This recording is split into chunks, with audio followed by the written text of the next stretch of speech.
Hello. We're going to begin your College Algebra Math 1314 course with a review of complex numbers.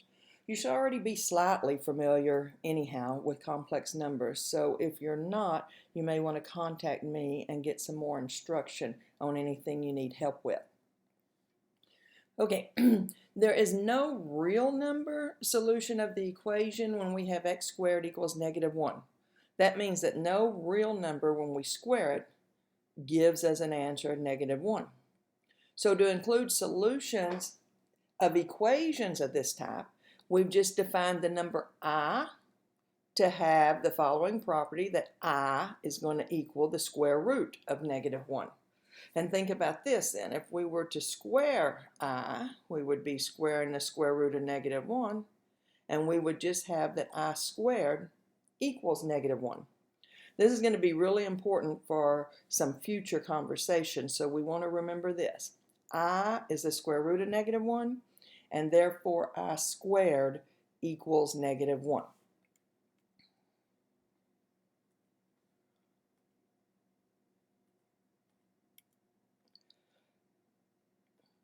Okay, so here's some basic concepts. If A and B are real numbers, then any number of this form, A plus BI, is called a non-real complex number. In other words, something like 5 plus 6I. That's a complex number, okay, where the A part is the real part and B is the imaginary part.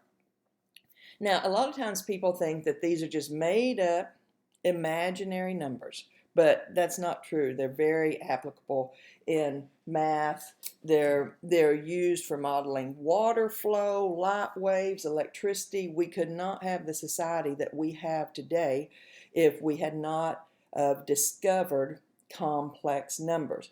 It's just an unfortunate use of terminology that we say it's not real.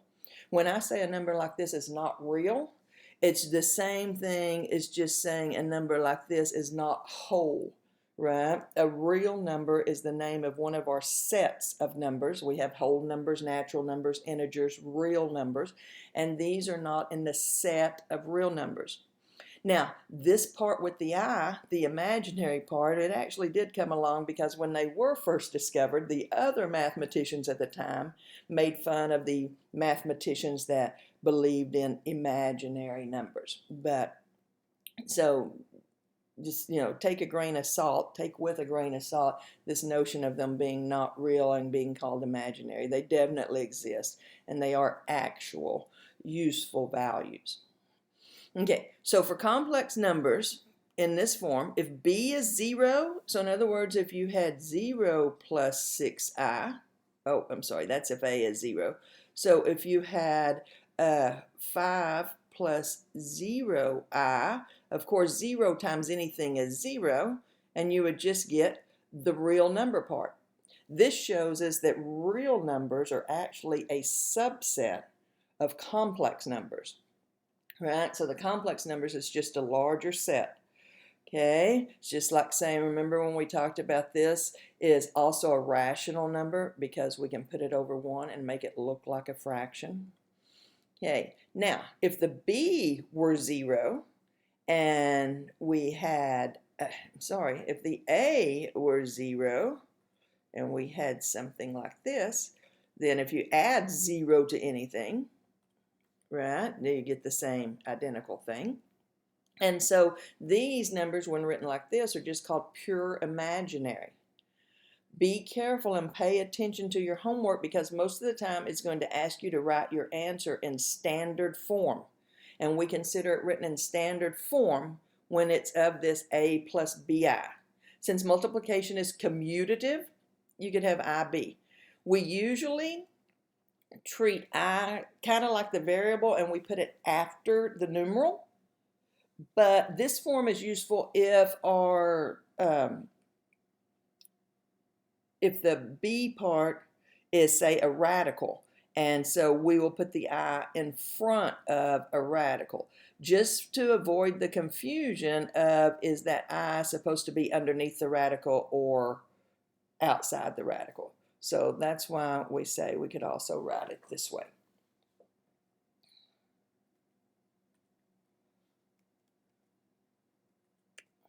Okay, so let's do some examples now. This asks us to write as the product of a real number and I. Anytime that we're working with complex numbers or negatives under radical signs, the very absolute first thing you have to do is take that negative out from underneath the radical. Has to be your first step. So we're going to think of this as, let's change it to -1 times a, right? That's the same thing as this. But then I recognize that, oh, this square root of -1 part, remember, that's that's I. The square root of -1 is I. So I can change that to I. Now this a is still underneath that radical. Okay, so once we realize that, every one of them works exactly the same way. My first step right here is let's make this one time. I'm going to write it out one time. -1 times 16, right? Which gives me the square root of -1 times the square root of 16 by our product rule for radical numbers, which, by the way, if you're not familiar with how to deal with radical numbers and simplify them, you may want to review that. Okay, so now I have the square root of -1. The square root of -1 is I, and I have the square root of 16. The square root of 16 is 4, and I times 4, we can write 4i. Don't forget, if your homework says leave your answer in standard form, this is standard form for that, all right? Technically, if we're just working with the problem, that 4i is sufficient, but on these problems where it says leave your answers in standard form, don't forget to actually use standard form. Okay, so by this same process, except saving us to having to write this same step over and over, oh, anytime I see a negative underneath a radical, that's just I bring it out and make it I. Everything else stays exactly the same. Okay, now I've got to see if I can simplify this radical. Okay, 70, I can rewrite 7 times 10, 7 times 2 times 5. It will not simplify any further. And so if I were to have to write it in standard form, my answer would look like this.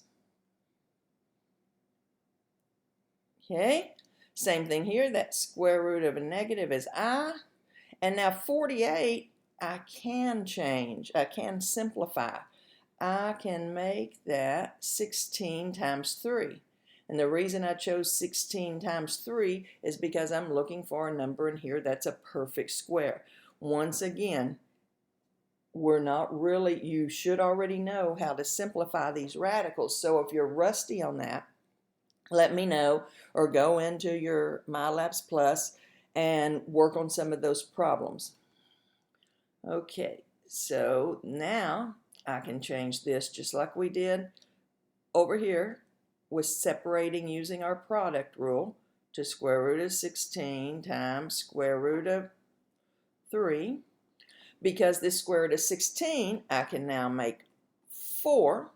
The square root of 3, I can't simplify any further.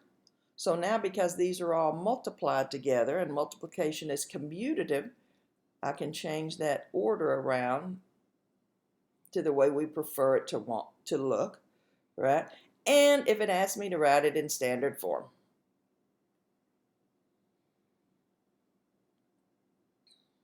Okay, let me know if you have any questions on that.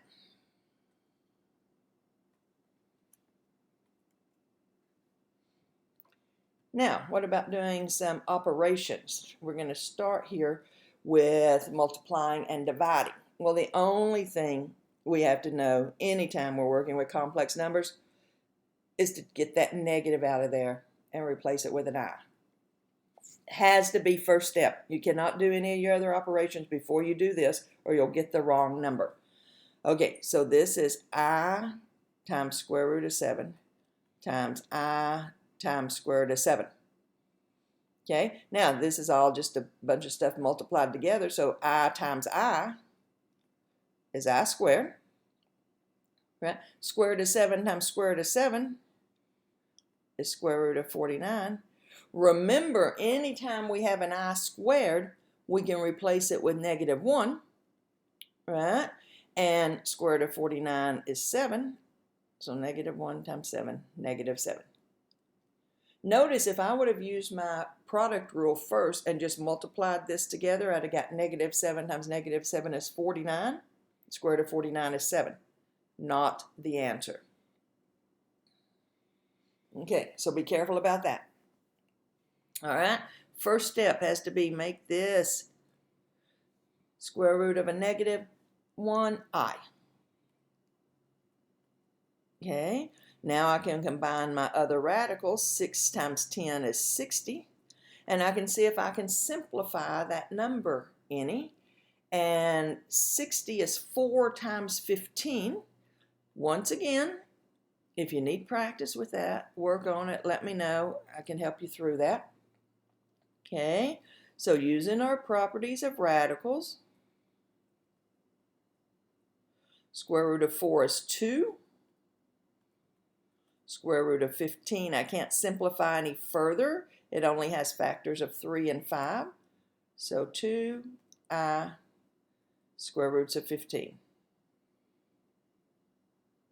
Final answer. 0 plus 2i square roots of 15 if it asks you to leave your answer in standard form. Okay, same thing here.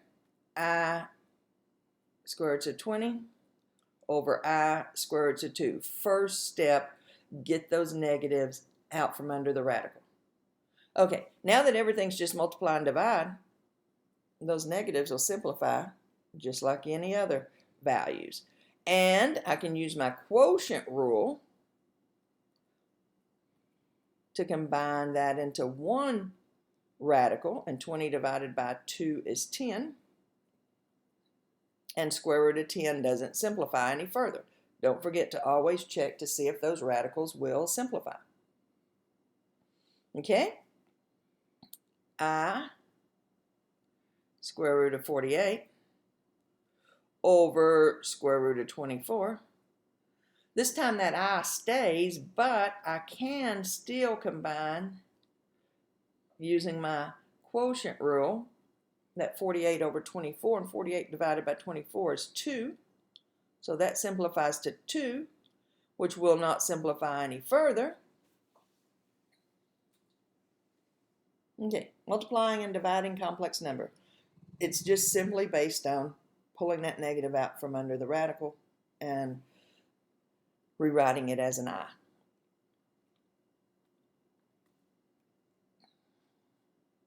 Okay. All right, they're asking us to leave our answer in standard form. It doesn't matter what my problem looks like. If anywhere in the problem I have a negative underneath a radical sign, that must be my first step, to take that negative out from under the radical sign. Now, second step, I'm going to try to simplify my radical using either my product rule or my quotient rule, or just trying to simplify. And I notice that this is 64 times 2.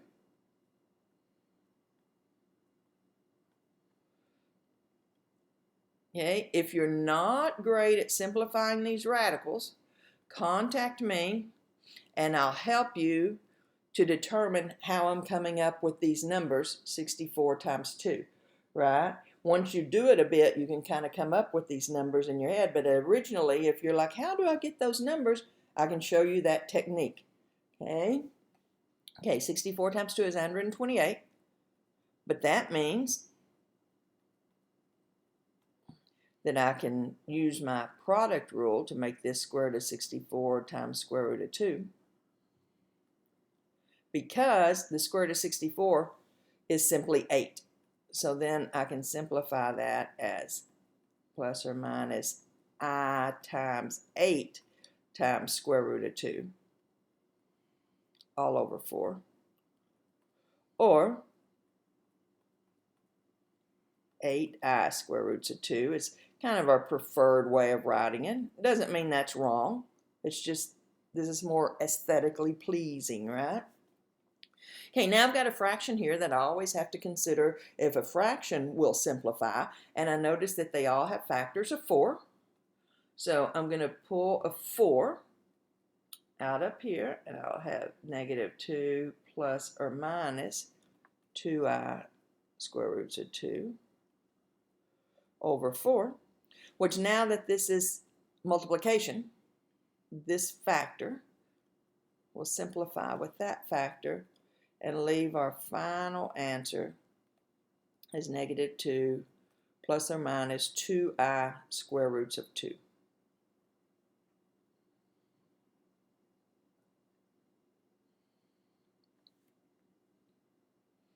Okay. As always, let me know if you have any questions. All right. Now we're going to multiply. No, I'm sorry. Now we're going to add and subtract. However, we already have the I form. Okay. The only difference in this would be if this was, square root of -16, I would just simplify that radical first, and then it would look like this. Once we have that I written as an I, it works like any other variable. So all I have to do here is I can drop these parentheses because we're adding. I don't have to worry about any sign problems, right? Plus -2 is just -2 plus positive 6i is 6i. And then anytime we have like terms, the real number parts will add together, combine, add or subtract, right? 3 minus 2. And the imaginary parts will combine. 6 i's, subtract 4 i's, you're left with 2 i's. Okay, on this one, because it's a subtraction, I just have to be careful and distribute that negative. So I have -6 and minus -7i, which is plus 7i. Okay, and then once again, if I have, an expression like this, I just combine like terms, just like always. Signs are the same, so I really add the numbers, -4 minus 6, -10. And then the imaginary parts combine. 3i plus 7i, 10i.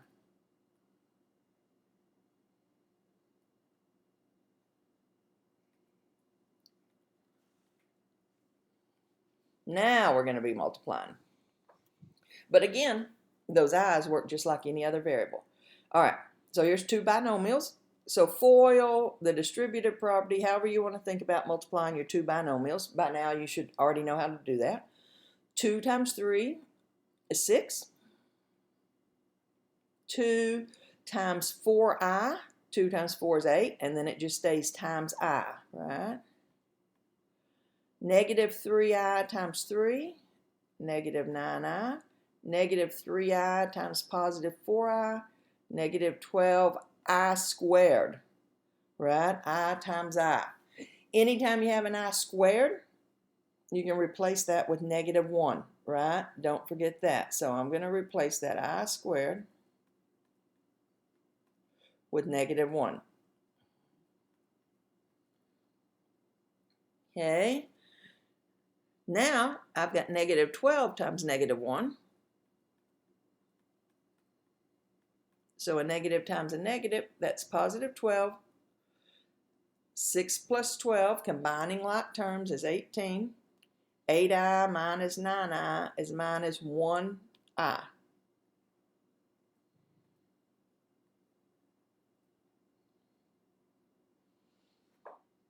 Remember this. Remember that this must be accounted for as two binomials. The square will not distribute over a plus or a minus sign, right? So be careful about that. And then if I recognize that, it's exactly the same thing as over here. So I can just distribute. Some of you may know the shortcut for multiplying together this perfect square trinomial. I hope you do.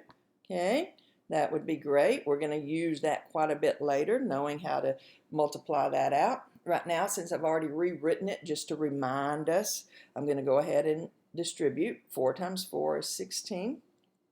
4 times 3i is 12i. 3 times 4i is 12i. And 3i times 3i, 9i squared. Okay, so remember, this is negative 1. So I've really got positive 9 times negative 1. So I have 16 plus 12i plus 12i. Positive 9 times negative 1 is negative 9. And then combining like terms, 16 minus 9 is 7. And 12i plus 12i, 24i.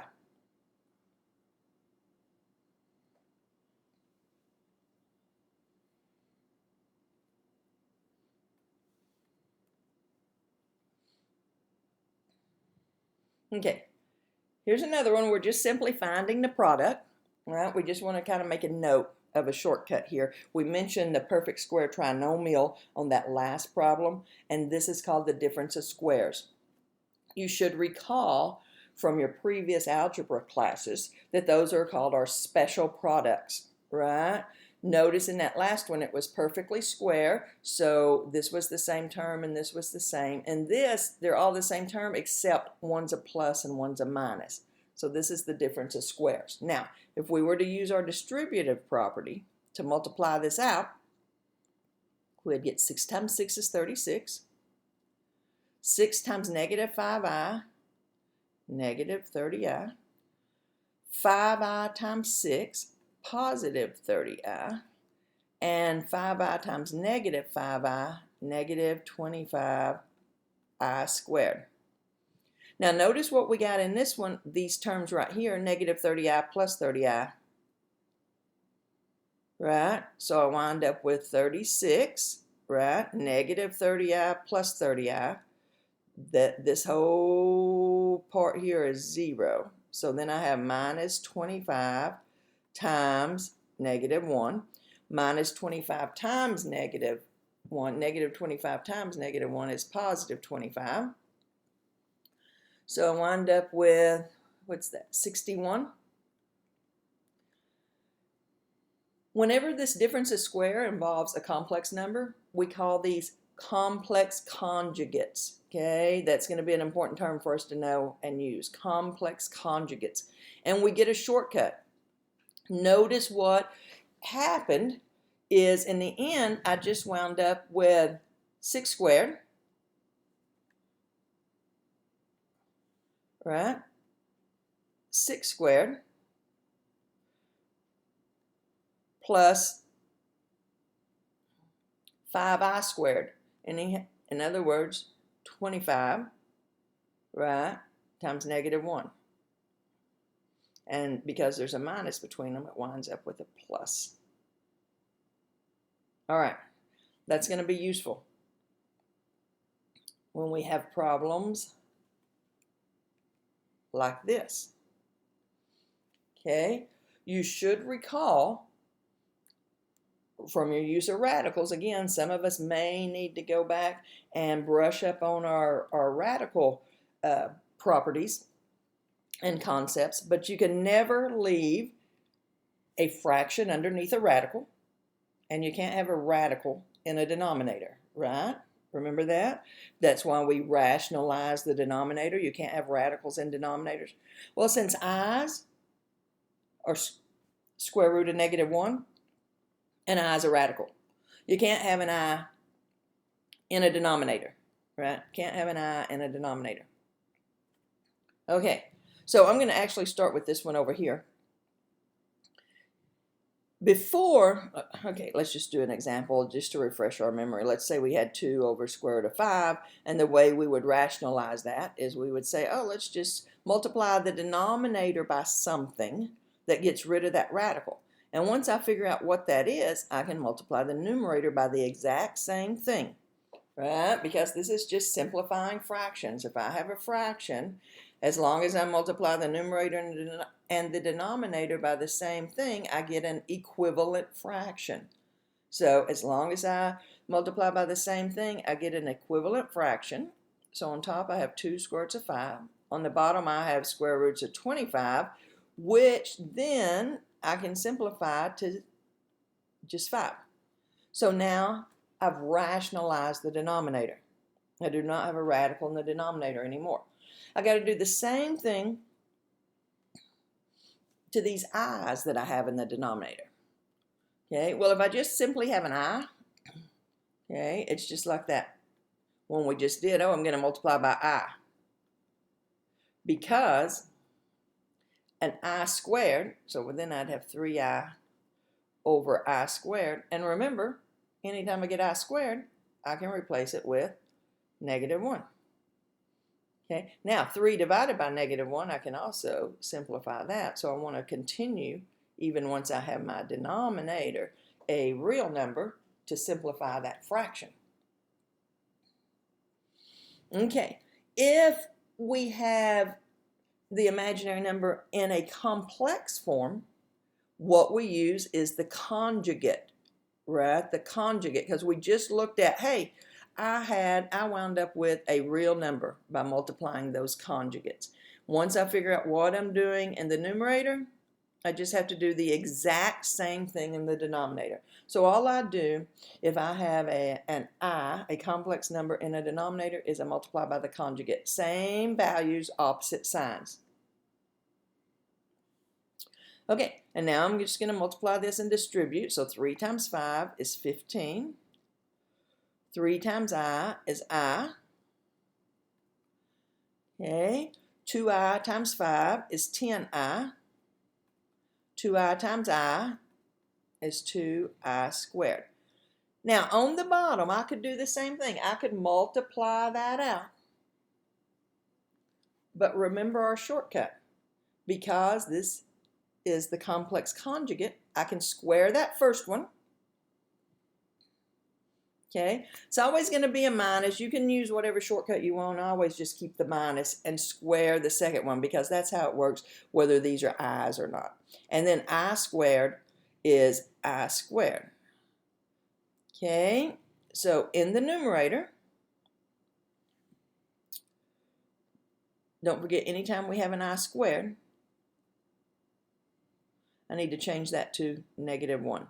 So really I have 15 plus 3I plus 10I plus, let's just go ahead and instead of writing an extra step, make that aware that this is +2 times -1. +2 times -1.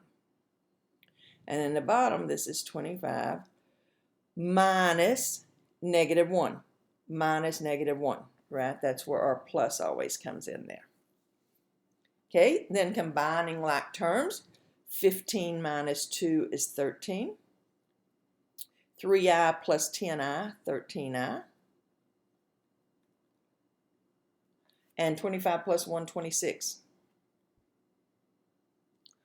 Don't forget to see if your final fraction form will simplify. And notice that they each have a factor of 13, so I can factor that 13 out of the numerator.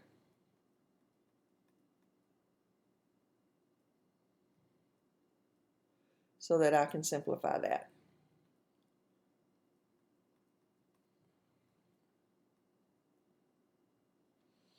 Now, I'm going to we can erase this before we work this problem. I'm going to bring this up here. This is perfectly fine as an answer. Most times, in fact, you'll see answers written just like this. However, don't forget, if your homework asks you to write your answers in standard form, it's not going to accept this.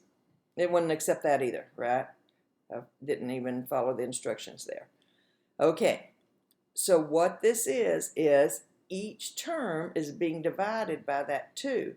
So I'd have to write 1/2 plus 1/2 I. There's the standard form.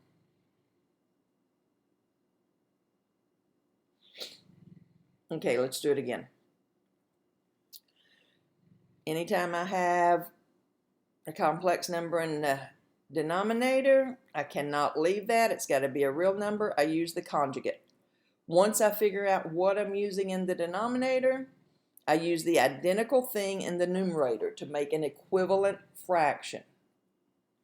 And then I just distribute. So 6 times 1, 6. 6 times negative 2i, negative 12i. 2i times 1, 2i. 2i times negative 2i, negative 4i squared.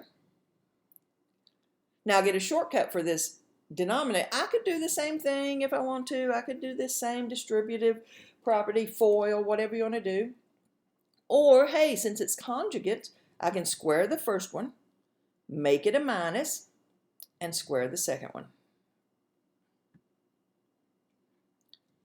Okay, now anytime I get an I squared, I've got to replace that with a negative 1.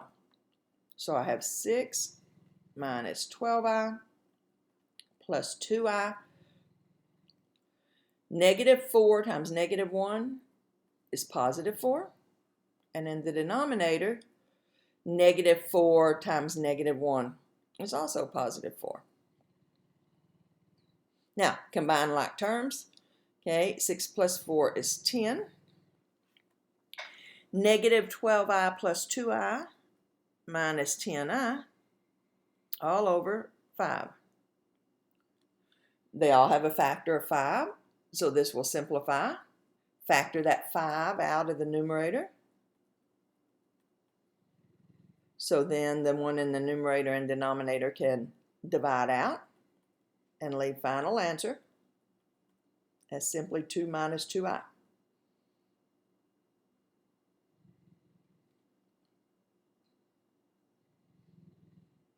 Okay, one last thing, just for interest's sake, we're not going to deal with it in this class, but the powers of I are really interesting, right? We know that I is I, which makes I squared negative 1, right? But so then if we continue that thought process of how we got I squared to be negative 1, if I is square root of negative 1, right? And then, so if we square it, that's why I squared is negative 1. Okay, but think about this. If I squared is if it's negative 1, then we have negative 1 times another I. Oh, that's just negative I. I to the 4th would mean we have this squared and that squared. We're back to 1. And so we have this pattern and so on.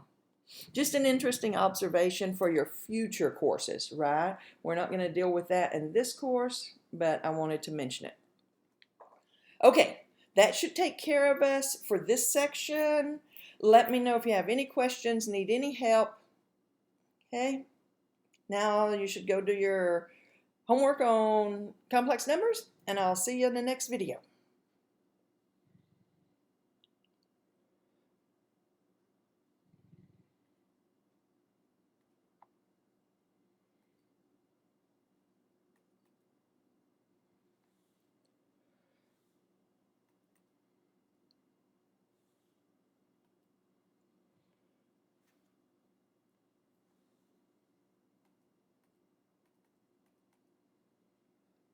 Okay, how come you're not stopping? There you are.